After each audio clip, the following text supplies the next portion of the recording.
Donc, Trump est en difficulté. La campagne Trump est en difficulté face à Kamala Harris. Vous voyez, tout à l'heure, on a entendu Trump il y a quelques minutes où il expliquait que d'habitude, il y a un petit rebond dans la petite excitation lorsque il y a par exemple un VP qui est choisi qui dure 2 ou 3 jours.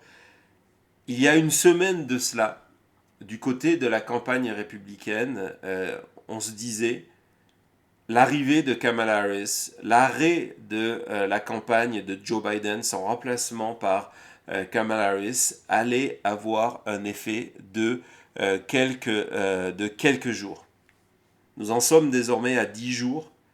Les événements du calendrier vont dans le sens des démocrates.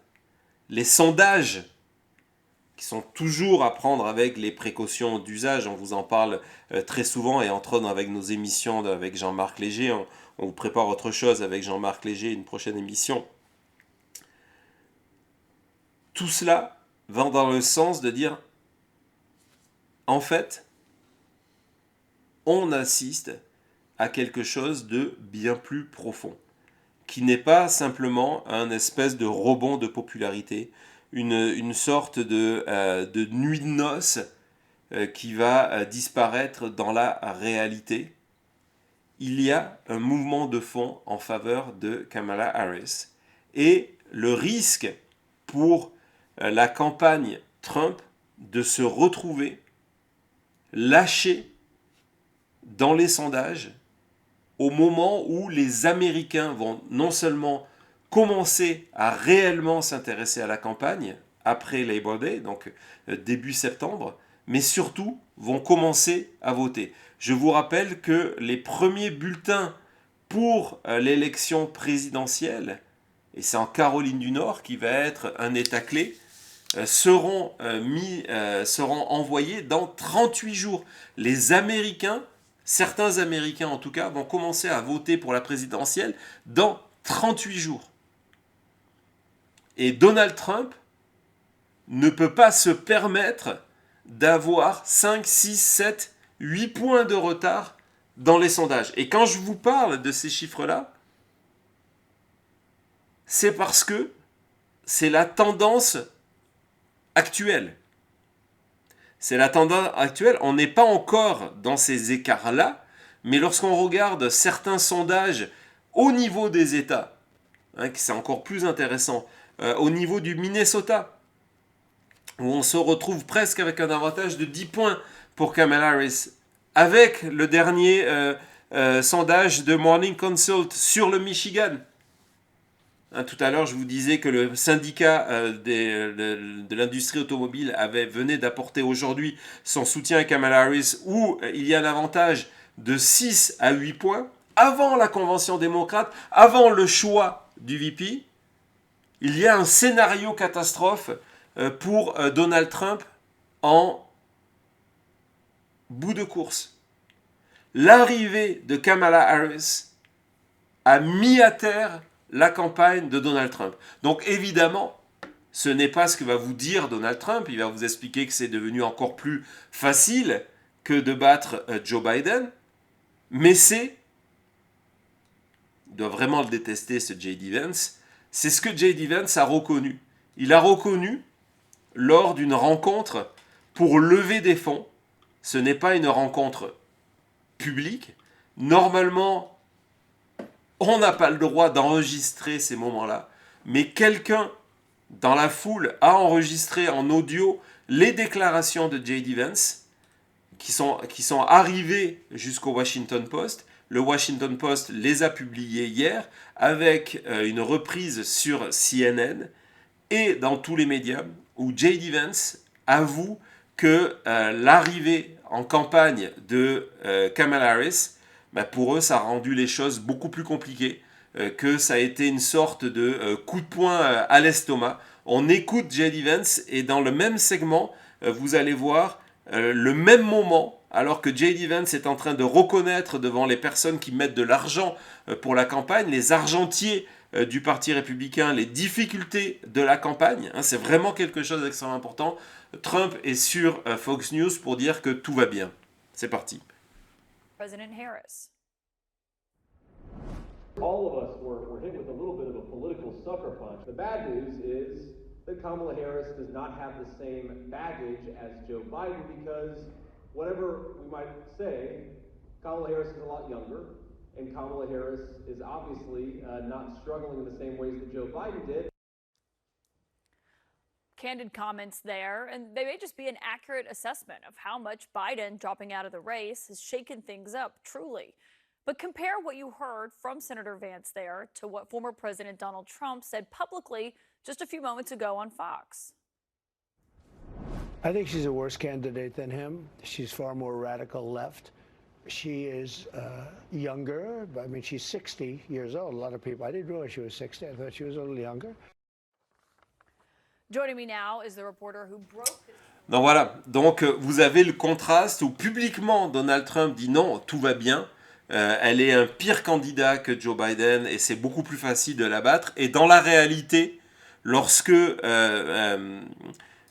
Vance va demander de l'argent à des soutiens républicains, leur demander de mettre plus d'argent dans la campagne parce qu'ils ont besoin de faire plus de publicité contre Kamala Harris,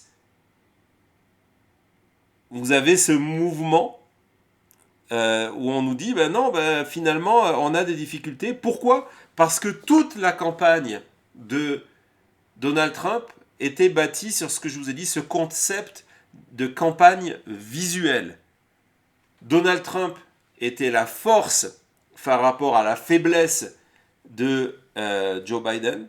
Donald Trump était, et c'est ironique ce que je vais vous dire, mais en tout cas, la campagne l'avait vendu comme ça. Donald Trump était une forme de jeunesse, en tout cas plus jeune que la vieillesse incarnée par Joe Biden. Et donc, tout a été construit dans cette direction-là. Et l'arrivée de Kamala Harris, une femme de 59 ans, détruit tout ça. C'est du moment de l'entrée de campagne de Kamala Harris,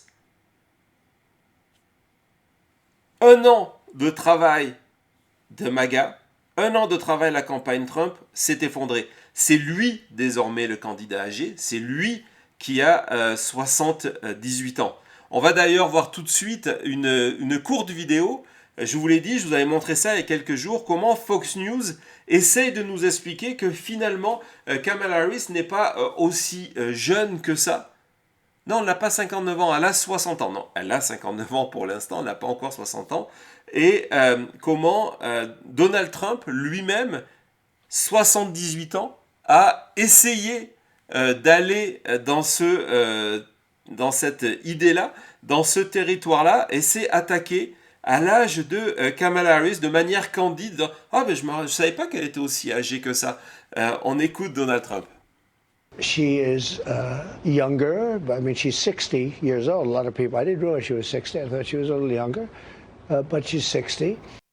Donc, vous voyez, en 15 secondes, c'est le principe de n'importe quelle propagande, c'est de répéter la même chose plusieurs fois pour que ça rentre dans l'esprit de l'électeur, c'est dire « Ah, elle a 60 ans. Ah, je ne m'étais pas rendu compte qu'elle avait 60 ans. Mais elle a 60 ans. Elle a 60 ans. » Donc, c'est l'idée de dire 60 ans, c'est peut-être aussi âgé et donc d'essayer d'enlever ça. Évidemment, face à un Trump qui a 18 ans, ces attaques sur l'âge de Kamala Harris ont créé le phénomène contraire, c'est-à-dire que les réseaux sociaux ont été envahis de photos de Donald Trump sans maquillage, où l'âge est encore plus visible que lorsqu'il passe sur Fox News, où il est extrêmement maquillé.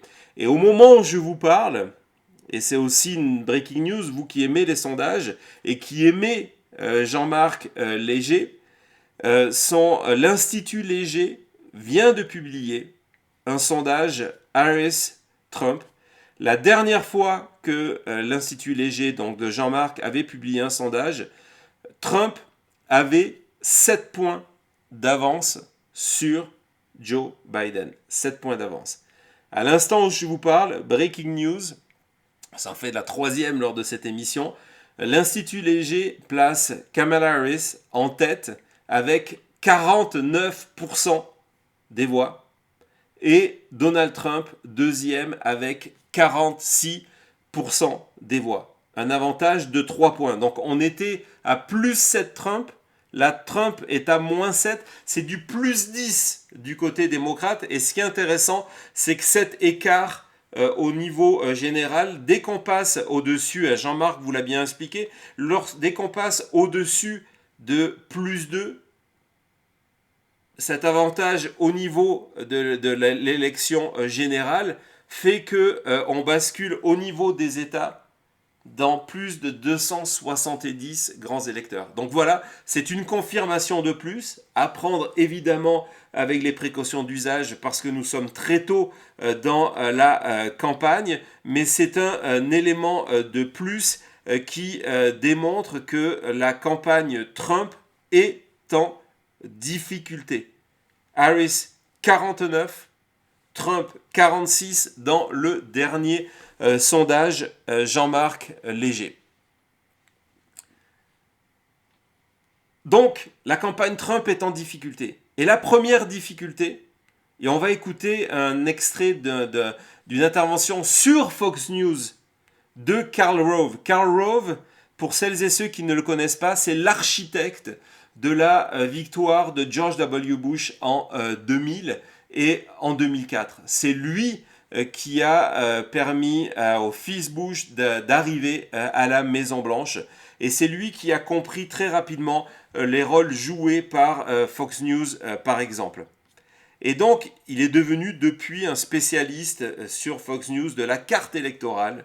Et lorsqu'il analyse la situation, il remarque que pour la première fois, Donald Trump est dans la position de celui qui est sur la défense. Donald Trump est dans la position de celui qui essaye d'attraper Kamala Harris, qui attire à elle toute l'attention. Aujourd'hui, une des difficultés majeures de la campagne Trump est de se dire, mais comment on réoccupe l'avant de la scène? Comment on relègue Kamala Harris à l'arrière et qu'on reparle que de nous? Et jour après jour, depuis 10 jours, c'est un échec de la campagne Trump, c'est qu'on ne réussit pas à reprendre l'attention. On écoute Karl Rove. Is that they've got 1 week after that convention, 1 week and a couple of days before Labor Day. And that's going to be, I think, attitudes by Labor Day are going to be really important. So she needs to come blowing out of that convention in Chicago and showing big crowds and lots of enthusiasm. Trump, he has difficulties too. He's got to frame Harris. He's got to find the right message to go after her because, as Lucas said, we've got 101 days as of today, and he's got to get back in control of the dialogue. He is clearly in a subordinate role here. He feels uncomfortable with it, I suspect, and he likes being in the guy who's setting the tempo of the campaign, and that's not happening. Think about this, Neil. 9 national polls since Joe Biden announced on the 19th that he's not running. If you take those 9 polls, it is Trump by 0.88. That's basically 0.9%, and that's after he gets the bump coming out of the convention that really showed a unity for the Republican ticket and the Republican Party. And so this is going to be a barn burner, and it's very much up for grabs. And the next 2 or 3 weeks are going to be critical for both camps. Donc voilà, donc cette interview a été réalisée dimanche, c'était avant la publication des nouveaux sondages de cette semaine. Jean-Marc Léger vous avait expliqué que les sondages les plus importants allaient être ceux qui sont publiés cette semaine parce que il y a toujours un décalage entre 5 et 10 jours entre un événement et son illustration dans les sondages. Depuis cette émission, Donald Trump n'est plus devant.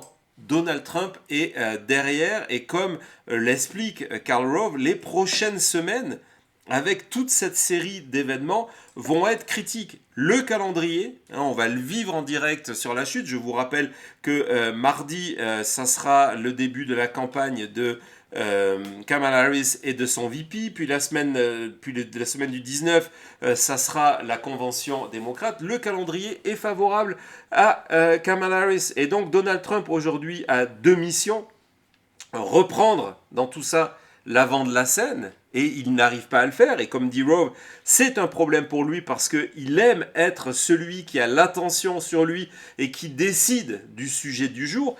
C'est quelque chose qu'il a fait lors de sa présidence tous les jours de 2016 à 2020, le scandale du jour, l'information du jour, la mise en scène du jour, qui permettait de parler que de Trump pendant 4 ans, et qui plaçait les autres, entre autres les démocrates, dans cette stratégie d'essayer de rattraper Donald Trump. Covid est venu dérégler tout ça.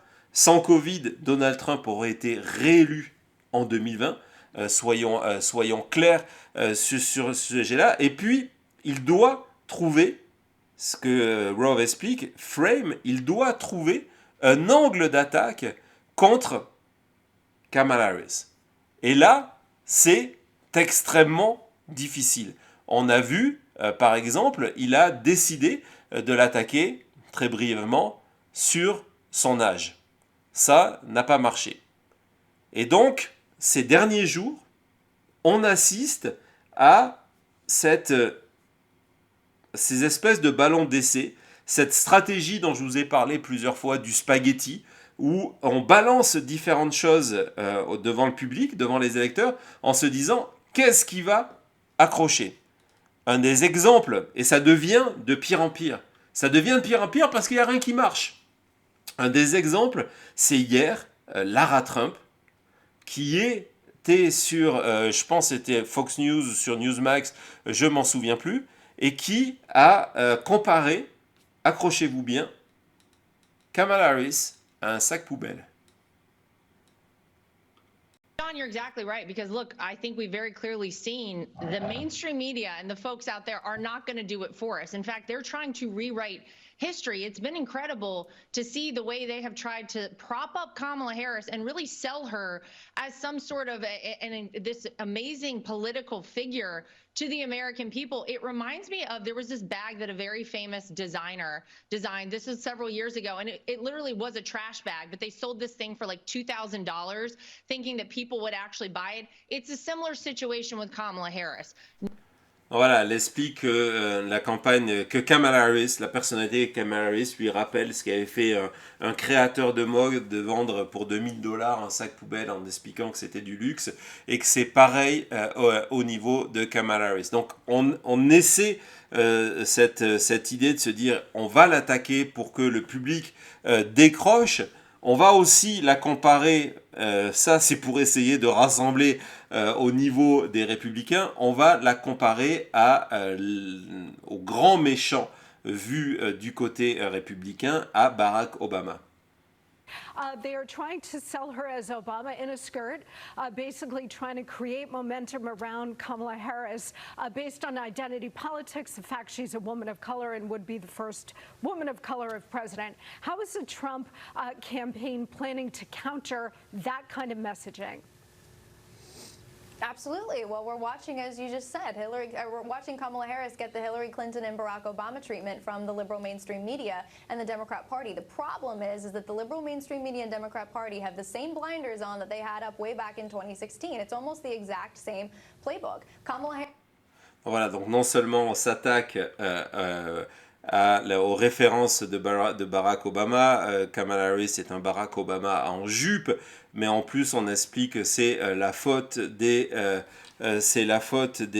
médias américains qui sont forcément de gauche et qui du coup mettent en avant sa proximité avec Barack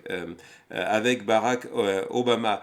Je sais que vous aimez les sondages, donc il y a un deuxième pour vous montrer, ça va dans le même esprit, qui vient de sortir à l'instant de l'Institut Civics, qui est bien noté, qui fait partie des instituts relativement sérieux. Le dernier sondage montrait une égalité entre Trump et Biden, et donc on est cette fois-ci dans le nouveau sondage à Trump 45%, Harris 49, plus 4, donc pour plus 4 d'écart.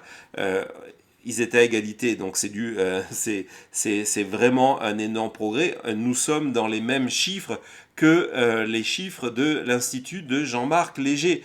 Donc voilà, et c'est avant la convention, c'est avant le choix du VP qui vont donner un bump à les deux événements à Kamala Harris. Donc c'est un véritable problème. Si Trump aujourd'hui a 4-5 points de retard, il peut potentiellement avoir 8, 9, 10 points de retard d'ici la fin de l'été, et ça serait une véritable catastrophe parce que c'est le moment où les électeurs vont commencer à voter. Donc, tentative désespérée de la campagne Trump pour trouver un angle d'attaque. Trump lui-même propose différentes idées, propose différents angles, et je vais vous montrer une vidéo de Donald Trump. Ce n'est pas un meeting public, encore une fois, la vidéo ne devait pas exister. C'est lorsque Trump est allé devant un électorat, devant des argentiers, donc des gens qui soutiennent, qui pourraient soutenir la campagne pour réclamer des fonds. Il a décrit, vous allez voir comment la rhétorique autour, en privé, mais cette rhétorique-là va devenir très prochainement publique, comment Donald Trump s'attaque à Kamala Harris en la décrivant comme une vicieuse, comme quelqu'un de vraiment pourri. C'est parti. She is vicious, though. She's got a fresh way about her. But now we have somebody new, and this is going to be different. She could be good, she could be bad. I think she's going to be bad. I've watched the debate. She's very nasty, very insulting. But that's okay, because I'm very insulting also.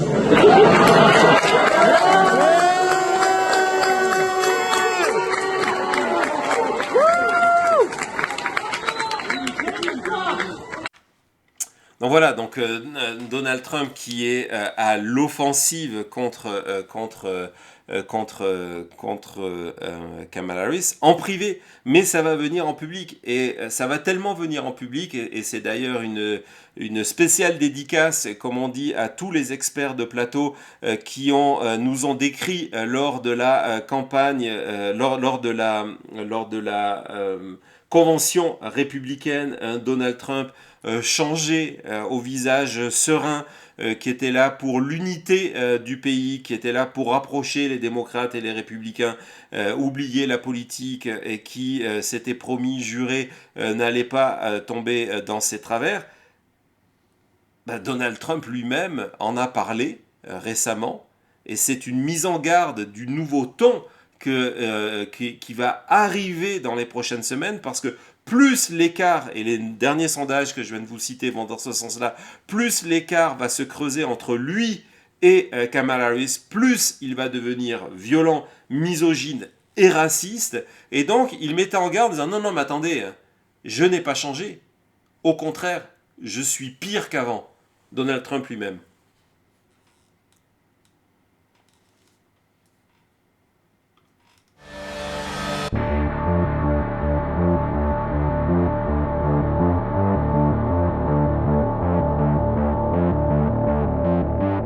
I want to be nice. They all say, I think he's changed. I think he's changed since 2 weeks ago. Something affected him. No, I haven't changed. Maybe I've gotten worse, actually, because I get angry. Non, je n'ai pas changé. Donc c'est ce moment complètement ironique. Nous, on vous l'avait dit pendant toute cette opération de propagande et de réécriture de l'histoire. On suit à la chute, moi personnellement, depuis Donald Trump, depuis 2015. Le premier meeting de campagne de Trump où je suis allé, c'était en 2015. Trump n'a pas changé et ne changera pas. Et d'ailleurs, il met en avant cet aspect que ça va devenir pire. Donc attendez-vous, parce que il n'y a pas d'autre possibilité aujourd'hui du camp Trump d'attaquer encore plus. Mais je pense que d'attaquer encore plus va aliéner des parties importantes de la population qui ne comptaient pas voter, ou peut-être voter pour des troisièmes candidats, et vont voter pour Kamala Harris. Donc dans cette partie encore pire qu'avant, on pourrait se dire pourquoi Donald Trump n'attaque pas, il va le faire peut-être, Kamala Harris, n'attaque pas plus Kamala Harris sur son rôle joué au niveau de la gestion de la crise à la frontière. Je vous rappelle qu'il y a une utilisation complètement fausse de dire que Kamala Harris était en charge de la frontière. Elle était en charge d'une mission sur les racines des causes qui font que les personnes d'Amérique latine essayent de venir aux États-Unis. Quoi qu'il en soit, c'est un sujet qui est favorable aux républicains. C'est un sujet qu'il va falloir surveiller. La situation, par exemple, au Venezuela actuellement, est une situation qui peut avoir des conséquences extrêmement importantes sur l'élection de novembre. On va voir comment ça se passe, mais c'est quelque chose qui peut entraîner une arrivée massive de citoyens du Venezuela à la frontière et créer une crise vraiment importante à la frontière et qui peut soit permettre à Donald Trump de gagner des points, soit de permettre à Kamala Harris de montrer qu'elle est à la hauteur. Et justement, je vais vous montrer une publicité qui est sortie hier, et c'est une publicité qui est uniquement sur les réseaux sociaux pour l'instant, et qui est une des révolutions majeures du côté de la campagne de Kamala Harris, qui prouve que les démocrates ont compris quels étaient leurs points faibles et qu'ils ont décidé. On a une deuxième chance pour Kamala Harris, qui est passée de vice-présidente à quasiment nouvelle candidate. Et donc, du côté démocrate, on estime qu'on a une deuxième chance de présenter la politique des démocrates autour de la frontière. Et donc, Kamala Harris s'en est emparée. On regarde cette publicité. On the border, the choice is simple. Kamala Harris supports increasing the number of Border Patrol agents. Donald Trump blocked a bill to increase the number of Border Patrol agents. Kamala Harris supports investing in new technology to block fentanyl from entering the country. Donald Trump blocked funding for technology to block fentanyl from entering the country. Kamala Harris supports spending more money to stop human traffickers. Donald Trump blocked money to stop human traffickers. Kamala Harris prosecuted transnational gang members and got them sentenced to prison. Trump is trying to avoid being sentenced to prison. There's two choices in this election: the one who will fix our broken immigration system and the one who's trying to stop her. Donc voilà, les démocrates, très souvent, historiquement, ont été dans une politique de dire il faut une réponse humaine à la situation, aux problèmes liés à l'immigration au niveau de la frontière au sud des États-Unis, donc la frontière avec le Mexique. Ça a été leur politique pendant 15 ans. Et la réalité, c'est que cette politique humaniste n'est pas suffisante. Elle doit aussi s'accompagner d'une gestion et donc d'une forme de répression au niveau de la frontière. Et pour la première fois, Kamala Harris s'inscrit dans ce cas-là en disant que elle veut les solutions et c'est finalement Trump qui ne les veut pas. On sait qu'il y avait un plan bipartisan par des sénateurs démocrates et républicains qui justement permettait d'arrêter les problèmes à la frontière et que Trump a interdit aux républicains de même présenter ce vent, de le mettre au vote au niveau de la Chambre des représentants parce qu'il ne voulait pas de solution à tout ça, parce qu'il avait compris que ça allait aider Joe Biden. Et donc, c'est une campagne proactive de la part de Kamala Harris qui fait qu'aujourd'hui, elle vient partiellement, je pense que le sujet va revenir, mais elle vient partiellement de couper l'herbe sous le pied de Donald Trump. Donc il lui reste quoi? Pas grand-chose. Il lui reste un thème qui lui est cher. Et d'après ce que l'on sait, ce thème-là, c'est Trump lui-même qui l'a imposé. C'est Trump qui croit que ce thème-là va porter. On est dans la moquerie, on est dans se moquer du rire de Kamala Harris. On en revient sur cet extrait que je vous ai montré tout à l'heure où Trump explique détester que l'on se moque de lui, et donc il a décidé de passer à l'offensive sur le rire de Kamala Harris. On écoute Donald Trump. Number one, they had an incompetent man as president, okay? Now they have somebody who's worse. She's sort of incompetent. She's not very smart, but she's very radical. Very radical. She will try and defund the police. She's going to try and defund. Is she more of an extremist than most Bernie. Americans today still understand? Than Bernie. They say more than Bernie Sanders. He endorsed her. Bernie Sanders is a major lunatic, okay? She's worse than Bernie Sanders. Now, she's trying to come back. She got rid of the laugh. I noticed I haven't seen that crazy laugh that she got. She's crazy. That laugh, that's the laugh of a crazy person. But I noticed that she's not using that laugh anymore. Somebody convinced her, don't laugh, just don't laugh. Don't laugh under any circumstances because I like laughter, but sometimes. Not her laughter. But she claims.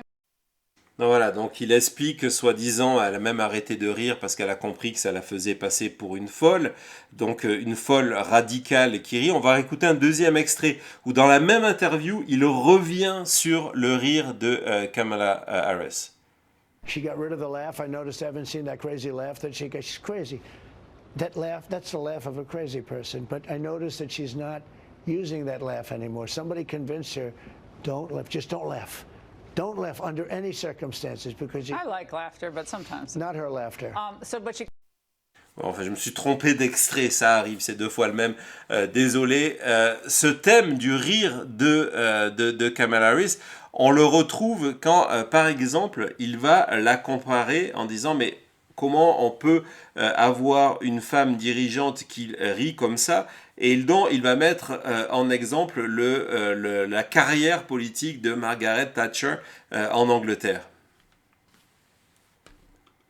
They're trying to make her into a, let's say, Margaret Thatcher. I don't think so. It's not going to happen. Margaret Thatcher didn't laugh like that, did she? Did she laugh? If she did, she wouldn't have been Margaret Thatcher. It's very simple. Je vous invite à aller faire vos recherches sur YouTube et de voir qu'il y a plusieurs séquences historiques, entre autres au Parlement, lors de sa dernière intervention au Parlement, où Margaret Thatcher rit. Par contre, si vous avez des vidéos de Donald Trump en train de rire, elles sont bienvenues parce que c'est dur à trouver, voire impossible. Et donc, ce thème du rire de Kamala Harris, ça paraît fou de vous le dire, pour vous montrer comment la campagne Trump est complètement désemparée, sans armes face à la montée de Kamala Harris, est devenu le thème de promotion, d'attaque principale contre Kamala Harris. On va écouter Ted Cruz qui est passé sur Fox News pour se moquer du rire de Kamala Harris et de son caquettement, cackling. The media, the corporate media, is going to spend billions of dollars doing this PR campaign where they're going to portray her as a mix of Mother Teresa and Oprah and Gandhi, and they're going to do everything they can. They're also going to keep her very, very tightly scripted. Like Joe Biden in the basement, she's going to read from the teleprompter. They don't want her cackling. They don't want her committing gaffes. And it is dangerous, and you're right, it's incumbent on the Trump campaign, it's incumbent on every one of us to focus on her record and to say... Alors pourquoi Donald Trump s'attaque au rire de Kamala Harris? Parce que sa volonté, c'est de dire non seulement elle est folle, mais une femme qui rit sous toutes circonstances, elle est un handicap pour le pays. Et je vais vous montrer, lorsque je vous ai dit que le discours de Trump va devenir de plus en plus radical et vicieux contre Kamala Harris, un moment de pure misogynie où Donald Trump, tout dans le sous-entendu, hein, c'est comme ça qu'on propage les rumeurs, c'est une arme, le sous-entendu, qui est utilisé par Trump de manière extrêmement efficace depuis 2016, tout dans le sous-entendu de se dire, mais attendez, si Kamala Harris est être élue, elle ne va pas faire le poids face aux autres hommes parce que elle est une femme. On écoute cet extrait. How would they consider a Harris presidency? Just in geopolitical. I think they'll walk all over her. I think so? they'll look at her. I think they'll walk all over her. She'll be so easy for them. She'll be like a play toy. They look at her and they say, we can't believe we got so lucky. They're going to walk all over her. And I don't want to say as to why, but a lot of people understand it. Oui, c'est sans manière de dire, je ne vais pas vous expliquer pourquoi ils vont la bouffer, les dirigeants des autres nations, mais ils vont la bouffer, les gens comprennent ce que je veux dire. Donc c'est une étape vers la misogynie. Et dans cette étape vers la misogynie, et c'est aussi un résultat de cette attaque sur le rire de Kamala Harris, il y a le fait, et Trump le dit maintenant sans aucune retenue, que Kamala Harris est bête et qu'elle a un quotient intellectuel plus bas que la moyenne. On écoute encore Donald Trump. The people in this room, high IQ individuals. I'm running against a low IQ individual, her. I'm not even talking about him, her. I got a low IQ individual. Donc voilà, le rire, le trash bag, il va y avoir de plus en plus de sous-entendus. Il y en a eu aujourd'hui, on va y revenir demain là-dessus, sur la couleur de sa peau. Donc son rire, ses capacités intellectuelles. Toutes ces attaques-là, qui s'additionnent aux propos de J.D. Vance contre les femmes, dans le cadre de l'avortement, ou les femmes qui ont décidé de ne pas avoir d'enfants, ou qui n'ont pas réussi à avoir d'enfants,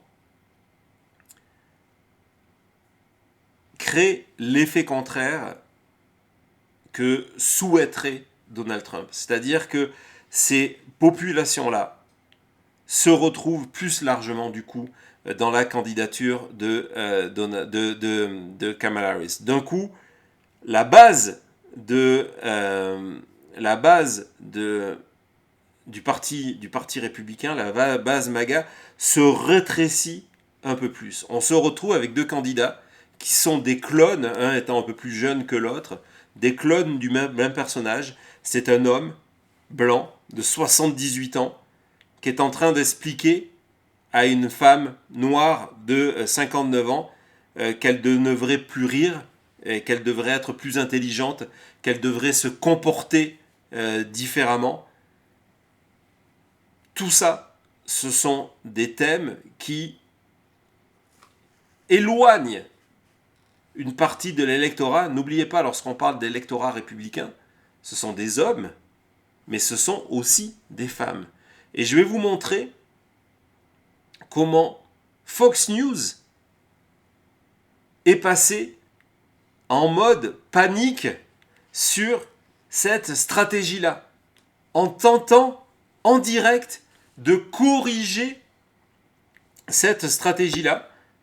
C'est une interview qui est réalisée par Nick Cavuto. Face à lui, c'est un élu de la Louisiane qui a des porte-parole du mouvement MAGA, qui vient défendre la candidature de Donald Trump. John Kennedy, c'est pas le même, aucun rapport avec la famille, c'est juste le nom, qui est là pour dérouler ces éléments de langage. Il va utiliser le terme de ding-dong pour dire c'est une concon, hein, elle est complètement bête. Et donc, à mesure qu'il déroule ses points d'attaque sur le rire de Kamala Harris et le fait qu'elle est stupide, le journaliste de Fox News, en direct, essaye de corriger en disant « Mais peut-être il faudrait arrêter avec ça, on est en train de se mettre à dos les républicaines. » On écoute ça tout de suite. I'm just wondering, do you worry how that comes across? And maybe you draw no distinction between a female candidate and a male one, then that's fair game. But that this could hurt you with female voters with these type of comments. Well, let me say it again. Sure. The vice president is a candidate for president of the United States. I don't care about her gender. Neil, maybe you do, but I don't. I don't care about her race. I care about her Then competence. why call her a ding-dong? Why call her a ding-dong? And I'm telling you what the polling shows. I'm telling you what the polling shows. Right. And it does. And I'll be glad to sit down with you and and walk you through the polls. Please do, because I never that, know when it's constructive to call people names. You know, Senator, on the left or the right. But I'm sorry if it hurts your feelings, but let me say it again. Senator, you keep bringing it back to my feelings. My feelings matter a little. All I'm telling you is if you think you can gain this November calling people names, I don't know how far that goes, left or right, but we'll see. It's still early, to your point. Your feelings seem to me like they matter to you a lot, Neil, and I'm trying to be objective here. Let me say it again. Are you really being objective, Senator?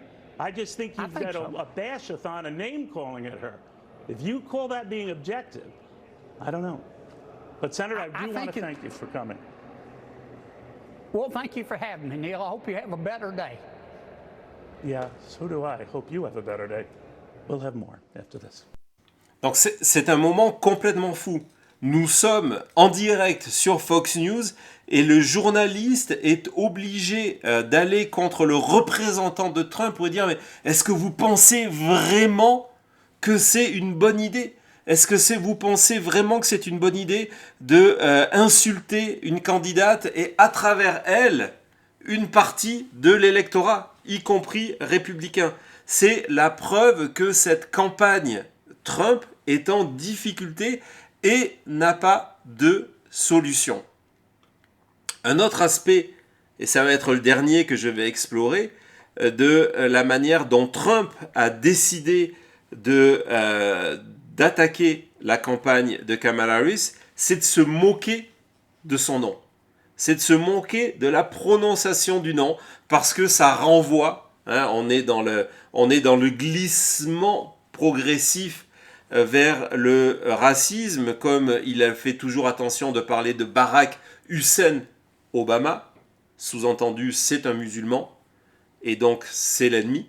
Là, il prononce mal le prénom de Kamala Harris de telle sorte qu'il essaye de remettre en avant ses origines ethniques, pour dire, regardez, c'est du dog whistling, regardez, elle n'est pas comme vous, elle n'est pas blanche, et donc on va regarder une vidéo qui est extraordinaire, qui est une vidéo du mari Doug Emhoff, le mari de Kamala Harris, qui explique à Donald Trump comment prononcer correctement le prénom de sa femme. Let me end with this, Mr. Trump. I know you have so much trouble pronouncing her name. But here's the good news. After the election, you can just call her Madam President. Voilà, c'est une conclusion qui est parfaite pour cette partie du dossier. Il dit, voilà, vous n'arrivez pas à prononcer son nom, vous apparaissez avoir tellement de difficultés à prononcer son nom. Le plus simple, à partir du mois de novembre, appelez-la simplement Madame la Présidente. Il n'y aura plus de problème. Je trouvais que c'était la meilleure des conclusions que l'on pouvait apporter à ce dossier-là. Dans tous les cas, tout ça est symbolique d'une campagne qui a perdu le Nord. Ce qui vient de se passer pendant que je faisais l'émission, le meeting de Trump, la rencontre de Trump avec la presse afro-américaine et un appel du pied de plus en plus fort au racisme, va dans le même sens. On en parlera demain ou vendredi, on va voir comment on assemble tout ça. Mais nous sommes à un moment, à un tournant de cette campagne, à un véritable tournant de cette campagne où Trump est à la défensive, où Trump est rongé de l'intérieur par rapport aux difficultés de son candidat à la vice-présidence, J.D. Vance, et où Trump n'a pas trouvé la réponse face à Kamala Harris et l'enthousiasme qui accompagne la candidature de Kamala Harris. Donc Trump qui commence à être décroché dans les sondages avec le risque de se retrouver à la fin de l'été avec un écart qu'il ne pourra plus compenser. Je vous rappelle que la première élection les premiers bulletins pour l'élection présidentielle américaine. Ce n'est pas le 5 novembre, ça commence dans 38 jours, le 6 septembre, du côté de la Caroline du Nord.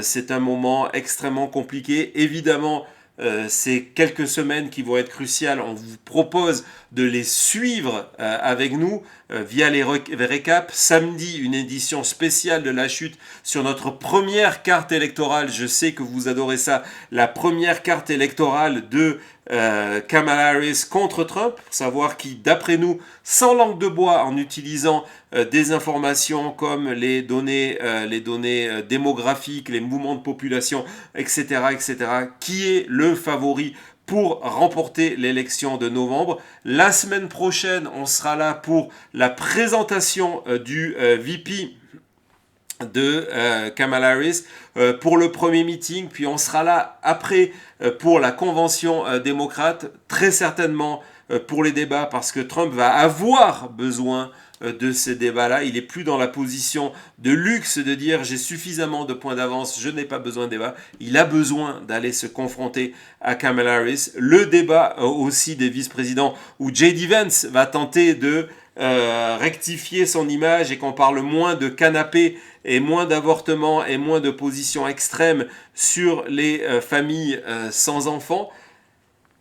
Le sentencing, donc la sentence de Donald Trump au début de septembre, vraiment les prochaines semaines, les prochains 40 jours de la chute vont être énormes. Abonnez-vous à la chaîne, cliquez sur la sonnette de notification, c'est complètement gratuit. Si vous aimez nos programmes, n'oubliez pas, lorsque l'émission est terminée, ça nous aide énormément, on a pu le voir ces derniers jours, c'est de cliquer, de laisser votre pouce et de nous laisser un commentaire. Ça nous fait extrêmement plaisir d'aller vous lire après les émissions, et puis c'est extrêmement efficace. C'est aussi pour ça que on est aujourd'hui près de 17 300, je crois, quelque chose comme ça, au-dessus de 17 300, c'est parce que vous faites ce travail-là. Merci. Merci également, je vais laisser évidemment la parole à Cody, à celles et ceux qui ont décidé de venir nous soutenir financièrement, qui nous permettent d'être là quasiment jour après jour pour vous faire vivre en français cette campagne américaine sans précédent.